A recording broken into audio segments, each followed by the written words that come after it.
The hidden powers of Apache chiefs and witches. Imagine a world where the line between the spiritual and physical blurs, where the whispers of the wind carry prophecies, and the rustling of leaves reveals hidden enemies. This is the world of the Apache, where power was not just a word, but a force that shaped their lives, their legends, and their darkest fears. If you're intrigued by stories of the supernatural, the mysteries of ancient cultures, and the enduring power of belief, then subscribe now to Native Legends and History Stories and join us as we journey deep into the heart of Apache witchcraft. The Apache people, renowned for their resilience and deep connection to the land, held a belief in a force they simply called power. This was not the power of political influence or physical strength, but an unseen energy, a supernatural ability that flowed through certain individuals, shaping their destinies and the fate of their tribe. To the Apache, power was as elusive and mysterious as the desert winds. Even when confronted by 20th century historians eager to unravel its secrets, many Apache remained tight-lipped, hesitant to share their sacred knowledge with those they felt would only scoff and misunderstand. Those who did speak of it described it as a set of abstract forces woven into the fabric of the natural world, inexplicable and impervious to scientific dissection. This power manifested in many ways, each as unique as the individual who wielded it.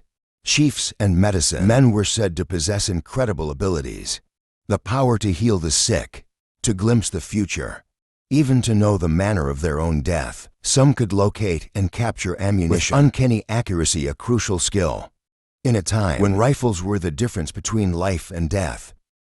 Others held dominion over rattlesnakes, those fearsome creatures of the desert, handling them with impunity, their touch transforming fear into awe.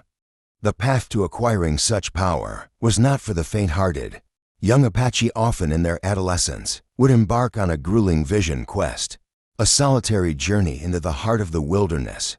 They would climb a sacred mountain, chosen for its spiritual significance, and they're stripped of all comforts and defenses. They would fast and pray for days and nights alone, with only a single blanket for protection against the harsh elements. They would endure hunger, thirst, and the fear of the unknown. No food, no water, no weapons to ward off predators, only the strength of their spirit and the fervor of their prayers. On the last night, if deemed worthy, a voice would pierce the silence, a divine whisper guiding them towards their power. The voice would instruct them to take a part of the natural world as their totem, a piece of animal hide, a smooth stone, a fragment of a tree, or a delicate plant. This totem, imbued with spiritual significance, would become their guide, their protector, and the source of their power. They would carry it close to their heart, in a small buckskin pouch, hanging from a leather strap around their neck, a constant reminder of their connection to the unseen forces that shaped their world. The Apache distinguished power from mere superstition. Though their lives were interwoven with both, superstitions were rules and rituals, taboos to be observed to avoid misfortune. On the warpath, they would use different words for everyday objects, avoid puncturing holes in their meat, and rarely travel at night, fearing the bad omens that might follow a misstep. But power was different. It was an ability, a gift bestowed by using their main god with whom they communicated directly. It was not about avoiding bad luck, but about wielding a force that transcended the physical world. One Apache chief, Nana, was renowned for his extraordinary abilities. He possessed an uncanny knack for locating ammunition, a vital skill in a time when supplies were scarce and every bullet counted. But even more remarkable was his power over rattlesnakes. While others trembled at the sight of these venomous creatures, Nana would handle them with a calmness that bordered on the supernatural. He would move among them, his hands guiding their sinuous bodies, seemingly impervious to their deadly fangs. This ability was particularly significant to the Apache, who harbored a deep-seated fear of rattlesnakes. Many believe this fear was the root of their superstition against traveling at night. When the snakes were most active, their silent forms a hidden danger in the darkness. Other chiefs were said to possess the ability to read spider webs, deciphering the secrets of the weather woven into their delicate strands. Herman Lehman, an American boy captured by the Apache, recounted witnessing chiefs who could predict rain with astonishing accuracy. simply by examining a spider web. A thin, long, and high web signaled dry weather, while a low, short, and thick web foretold impending rain. The Apache did not blindly accept the workings of power. When it faltered or failed, they sought explanations, often attributing it to a transgression against the spirits or a disruption of the natural order. In one instance witnessed by Lemon, a medicine man's rain-making ceremony ended in failure, the parched land remaining stubbornly dry. The Apache, convinced that something had angered the spirits, turned their suspicion towards a Mexican captive, traveling with them to appease the angered spirits. They led the captive up a mountain, bound him to a rock, and staked a rattlesnake beside him. Its proximity a silent threat. Only then, after this act of sacrifice, did the medicine man's incantations bear fruit, the skies opening up in a torrential downpour that flooded the land. The ability to control the weather was a coveted power, attributed to many Apache chiefs. Some were said to heal illnesses with a touch, their hands mending not just flesh and bone, but the spirit within. Others possessed a mastery over animals, taming even the wildest of horses with an uncanny ease, their presence calming the untamed spirit within. And then there were the seers, those who could pierce the veil of time and glimpse the future. Willie Neal, a Western Apache medicine man, foretold the arrival of automobiles long before they appeared on the reservation, envisioning them as iron objects with eyes that could see in the night.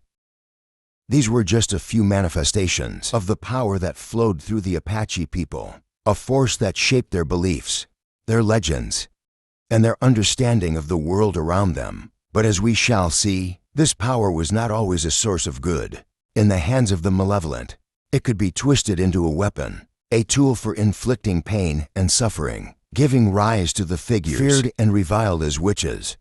While many Apache possessed remarkable abilities, the powers attributed to Lazen and Geronimo, two iconic figures of Apache history, stand out as truly extraordinary. Their stories, interwoven with the turbulent years of the Apache Wars, 1861 to 1886, are testimonies to the potent force of power and its potential to shape the destiny of a people.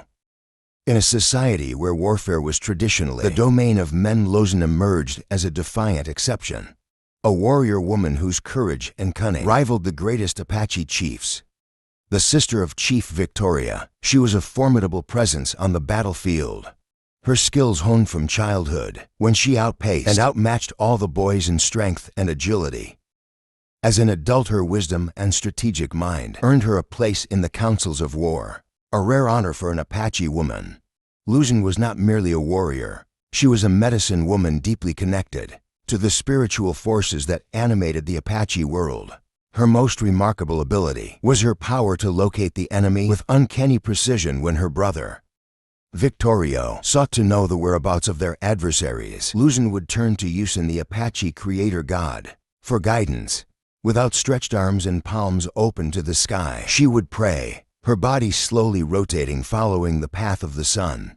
When an enemy was before her, her palms would flush with color, a tingling sensation coursing through her hands, its intensity revealing the proximity of the foe.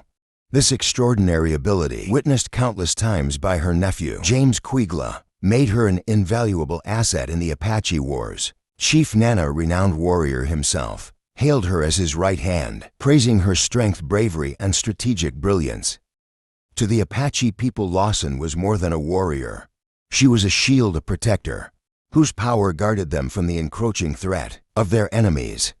In October 1880, during a desperate retreat from Mexican soldiers, Victoriano ordered Lazen to escort a pregnant woman to the safety of a reservation, while he and his warriors continued their flight. This fateful decision proved to be disastrous. Without Lazen's uncanny ability to sense danger, Victoriano and his band were ambushed and massacred, their bodies left to the vultures.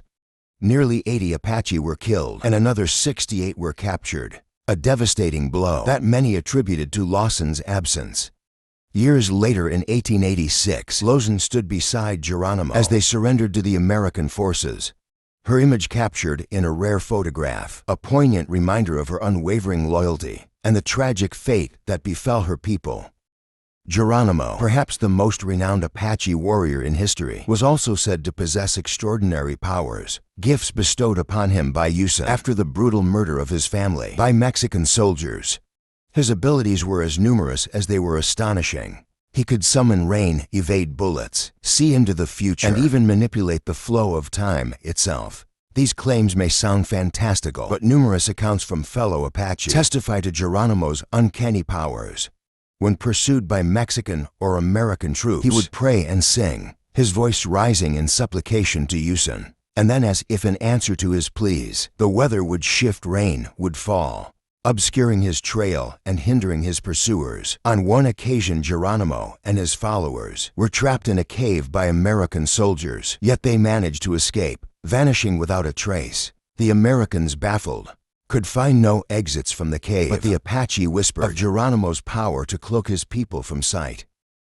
An Apache named Perico recounted an even more astonishing feat: Geronimo's ability to slow the coming of dawn on the warpath racing against the rising sun. To reach a strategic location, Geronimo sang a powerful song, and the night held its breath, delaying the dawn for 2 or 3 hours. "I saw this personally," Perico declared, his words echoing the awe and wonder that Geronimo inspired.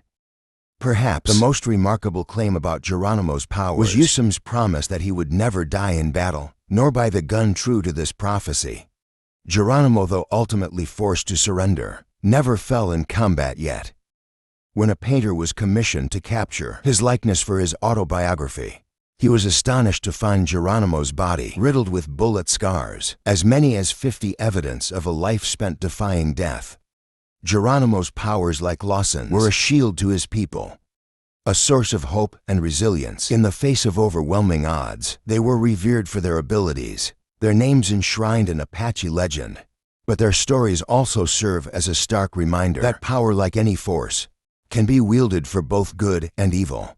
For the Apache, witchcraft was not merely the misuse of power, but a profound betrayal of the tribe, a violation of the sacred trust that bound their community together. It was the dark side of the coin, the shadow cast by the extraordinary abilities that could heal, protect, and guide.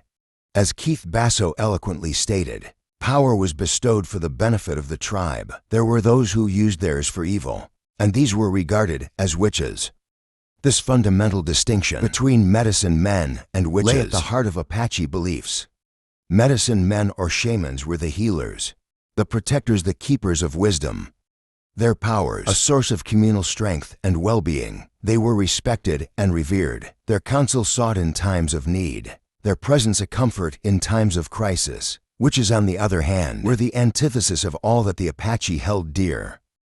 They were the outcasts, the betrayers, the sowers of discord. Their powers, twisted and corrupted to serve their own selfish desires. They were feared and shunned, their names spoken in hushed tones, their actions a source of communal shame and sorrow. Betraying one's tribe was the ultimate transgression. In Apache society, a crime punishable by banishment or even death. Banishment, in the eyes of the Apache, was a fate worse than death itself. It meant being severed from one's family, one's community, one's very identity as an Apache. It was a solitary exile, a life lived in the shadows, forever cut off from the warmth and protection of the tribe. The Apache believed that imprisonment, the preferred punishment of their white adversaries, was a far crueler fate than anything they would inflict upon a transgressor. To be confined within walls, stripped of one's freedom and connection to the land, was anathema to their way of life. The path to witchcraft was often paved with bitterness and resentment. Those who felt wronged, those who harbored grudges, those who sought revenge, were susceptible to the lure of the dark side. They would turn their backs on their people, embracing forbidden rituals and malevolent magic to inflict harm and sow chaos. Witches were said to gather in secret, cloaked in darkness, their ceremonies, a grotesque mockery of the sacred rituals of the medicine men. They would meet in caves, hidden from the eyes of the tribe, their voices chanting incantations, their bodies swaying to the rhythm of forbidden dances. Like medicine men, they would carry pouches around their necks, but instead of containing sacred totems, these pouches held the tools of their dark trade: powdered human remains, venomous rattlesnake scales, excrement, menstrual blood, and the sap of lightning-struck trees. These were the ingredients of their curses, the poisons they used to inflict suffering and death. Witches employed various methods to inflict harm upon their victims. They would slip poison into food, a silent and insidious attack that exploited the Apache's tradition of hospitality. They would bury their concoctions near a victim's favorite haunts, their malevolent magic seeping into the very ground they walked upon. Their curses were often accompanied by chants and incantations, their words imbued with dark power.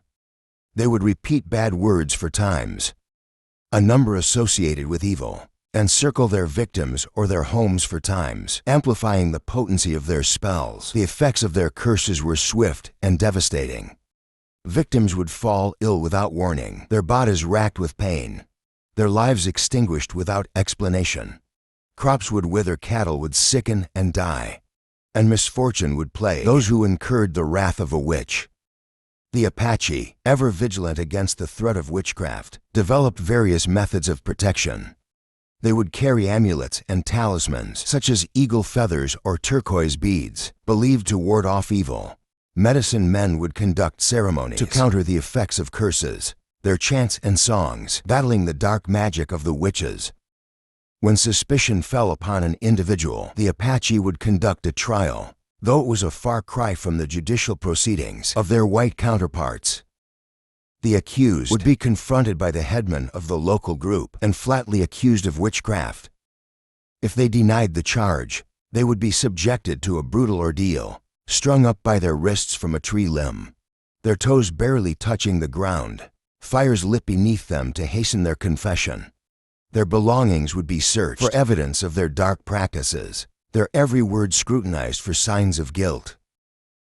If found guilty, the witch would face the ultimate punishment, banishment from the tribe. Cast out into the wilderness, they would be left to fend for themselves, forever marked as a betrayer. In some cases, the relatives of their victims might take matters into their own hands, exacting a bloody vengeance for the harm inflicted upon their loved ones. The stories of Apache witchcraft raise profound questions about the nature of belief and the boundaries of reality. Did the Apache truly believe in the powers of witches? And if so, were their fears grounded in reality, or merely the product of superstition and fear? These are questions that continue to intrigue and challenge us today. The Apache, like many indigenous cultures, possessed a deep and intimate knowledge of their environment. Their understanding of the natural world, far surpassing our own, their beliefs, though often dismissed as mere superstition, may hold insights that we are only beginning to grasp. Perhaps, as some have suggested, the Apache's belief in witchcraft served a social function, reinforcing communal bonds and discouraging antisocial behavior. Or perhaps, as the Apache themselves believed, there were forces at work in the world, unseen and inexplicable, that could be harnessed for both good and evil. Whatever the truth may be, the stories of Apache witchcraft offer a fascinating glimpse into a world where the boundaries between the spiritual and the physical were blurred, where power was both a gift and a curse, and where the choices made by individuals could shape the destiny of an entire people. At this juncture, you might find yourself wrestling with the same questions that have haunted me throughout this exploration of Apache power and witchcraft. Did the Apache truly believe in these extraordinary abilities? And if so, is there any tangible evidence to support their claims, or are we simply delving into the realm of myth and legend? It's natural, in our modern world of scientific inquiry and empirical evidence, to approach such tales with a healthy dose of skepticism. After all, we live in an age where information is readily available, where the mysteries of the natural world are constantly being unraveled, and where the supernatural is often relegated to the realm of fantasy and folklore. But perhaps in our quest for rational explanations, we risk overlooking the profound wisdom embedded in the beliefs of the Apache, a people whose connection to the land and the unseen forces that shaped their world was far deeper and more nuanced than our own. The Apache, like many indigenous cultures, possessed an intimate knowledge of their environment, a relationship forged through generations of living in harmony with the natural world.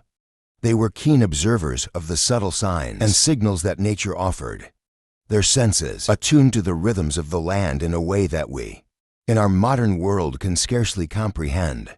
Herman Lehman, the American boy who lived among the Apache, marveled at their ability to predict the weather, to find water in the arid desert, to track animals with uncanny accuracy. He witnessed medicine men seemingly reading spider webs to forecast rain, a feat that seemed to defy explanation. Yet upon closer examination, we find that such abilities may not be so supernatural. After all, modern research has revealed that spiders do indeed alter their web-spinning behavior in response to changes in barometric pressure, a subtle cue that the Apache, with their deep understanding of the natural world, may have learned to interpret similarly. Willie Neal's prophecy of automobiles, described as iron objects with eyes that see in the night, might be seen as a remarkable premonition of the future. But it's worth noting that Neal lived in a time when trains were becoming increasingly common in the American West. These steam-powered behemoths, with their glowing headlights cutting through the darkness, could easily have inspired Neal's vision. The stories of Nana's snake-handling prowess and Geronimo's uncanny ability to evade capture also invite closer scrutiny. Nana's apparent immunity to rattlesnake venom might be attributed to a combination of skill, knowledge, and perhaps a touch of showmanship. Geronimo's legendary escapes, including his vanishing act in the cave, could be explained by his intimate knowledge of the terrain and his ability to exploit hidden passages and escape routes. Even Geronimo's purported ability to summon rain and slow the coming of dawn might be seen through a different lens. While these events were undoubtedly interpreted as supernatural interventions by his followers, they could also be explained as coincidences, natural phenomena that occurred at opportune moments, reinforcing their belief in his extraordinary powers. It's important to remember that the Apache, like many cultures, relied on oral tradition to transmit their history and beliefs. These stories, passed down through generations, were often embellished and imbued with symbolic meaning, blurring the lines between fact and legend. As for the painter's account of Geronimo's numerous bullet scars, it's worth noting that Geronimo himself acknowledged being wounded in battle at least 8 times in his autobiography. Given the intensity and duration of the Apache Wars, it's not impossible that he sustained numerous injuries throughout his life as a warrior. And Lawson's extraordinary ability to locate enemies, while remarkable, is also based on accounts gathered decades after the events, making it difficult to verify their accuracy. While it's tempting to dismiss the Apache's beliefs as mere superstition, it's worth considering the social and psychological function they served. The belief in powerful chiefs and medicine men capable of wielding supernatural forces would have strengthened social cohesion and instilled confidence in their leadership. Conversely, the belief in witches, those who misused their powers for selfish gain, would have served as a deterrent against antisocial behavior. The fear of being labeled a witch, of being ostracized and banished, would have encouraged individuals to conform to social norms and act in the best interests of the tribe. In this sense, the belief in both beneficial and malevolent powers could be seen as a form of social control, a way of maintaining order and harmony within the community. It's crucial, however, to avoid reducing the Apache's beliefs to mere social constructs. Their worldview, shaped by centuries of living in close connection with the natural world, was imbued with a profound spirituality that transcended our modern understanding. For the Apache, the spiritual and the physical were inextricably intertwined, the unseen forces of the universe woven into the fabric of their everyday lives. Their beliefs, though often couched in the language of myth and legend, reflected a deep reverence for the natural world and a profound understanding of the interconnectedness of all things. As we delve into the stories of Apache power and witchcraft, it's essential to approach them with respect and an open mind, recognizing that their beliefs, though different from our own, hold valuable insights into the human experience. The Apache were and still are a deeply spiritual people. Their belief in power was not merely a superstition, but a way of life, a way of understanding their place in the cosmos. They believed that using their creator God spoke to them, guided them, and empowered them. And they believed that those who misused this power, who turned against their people, were not merely criminals, but which is deserving of the harshest punishments. The Apache people, despite facing immense challenges and enduring unspeakable hardships, have managed to preserve their cultural heritage, their stories, and their beliefs. Their legacy is a powerful reminder of the importance of respecting and understanding different cultures, of appreciating the diversity of human experience, and of recognizing the enduring power of belief. The stories of Apache power and witchcraft, though shrouded in mystery and often dismissed as mere folklore, offer a glimpse into a world where the boundaries between the seen and the unseen were blurred, where the natural and the supernatural coexisted, and where the choices made by individuals could shape the destiny of an entire people. These stories, passed down through generations, continue to resonate today, inviting us to question our own assumptions about the nature of reality and the limits of human potential. They remind us that there is more to the world than meets the eye, that there are forces at work beyond our comprehension, and that the power of belief, whether in good or evil, can shape our lives in profound ways. The Apache people, through their stories and beliefs, remind us that the world is a tapestry woven with threads of mystery and wonder. Their legacy is a call to embrace the unknown, to question our assumptions, and to honor the diverse ways in which humans experience and understand the world around them. If you're fascinated by the mysteries of ancient cultures, the enduring power of belief, and the stories that connect us to our shared human heritage, then subscribe now to Native Legends and History Stories and join us as we continue to explore the rich tapestry of Indigenous traditions and folklore.